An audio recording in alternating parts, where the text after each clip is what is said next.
In my eagerness to want to share with others my own healing, I started to realize that I was not able, in my eagerness, I was not able to listen or hear from my heart.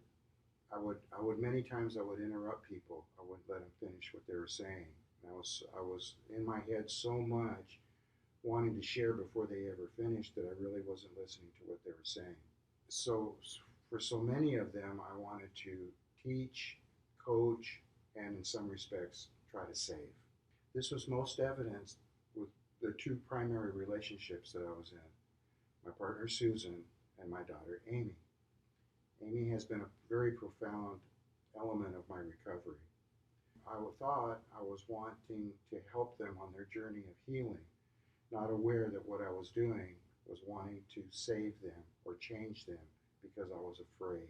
One of two examples was to choosing to confront Susan with this awareness that I had made regarding her. I told her at some point I needed to apologize, and she said, "For what?" And I said, "I need to apologize because I've been pressing very hard to change you, to coach you, and in doing that, feel better, maybe safe." And I realized in redefining addiction, that was a substance for me. And I promised that I was going to stop doing that, and I didn't do a very good job. Number two examples was my daughter Amy. Amy had disabilities when she was born. When I became her guardian, she had already been diagnosed with Parkinson's at the age of 36. Amy's spirit was powerful, and I thought if anyone could learn to manage or even cure herself from the Parkinson's, it could be her. I pressed her hard. I confronted her, hoping that somehow she could turn it around. You see, I thought I was confronting her behaviors. I didn't realize I was confronting her symptoms of Parkinson's. My frustration was huge. I did not know how or what to do to help her.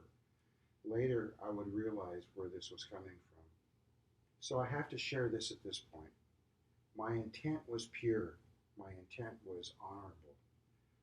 My technique definitely needed some work. But where I really was frustrated with was my expectations.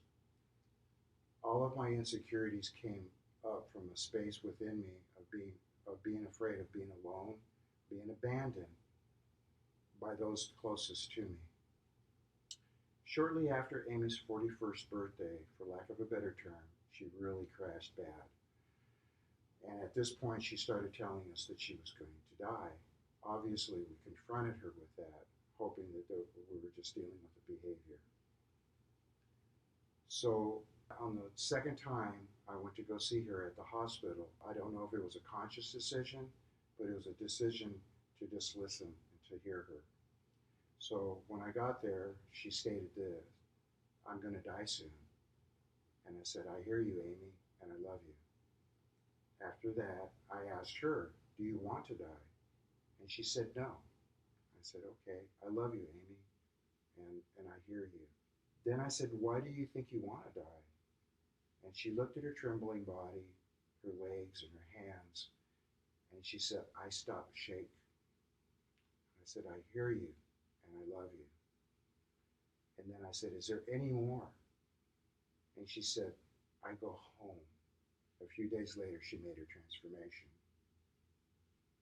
So how many of us are so eager thinking that we're helping or trying to relate our stories over someone else's?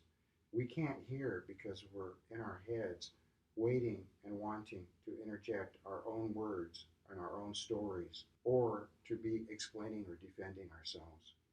For those of us who have never been heard and never been listened to from someone else's heart, maybe my practice has allowed me to, for the first time, to be open and vulnerable to hear and listen. Who out there is ready to do this?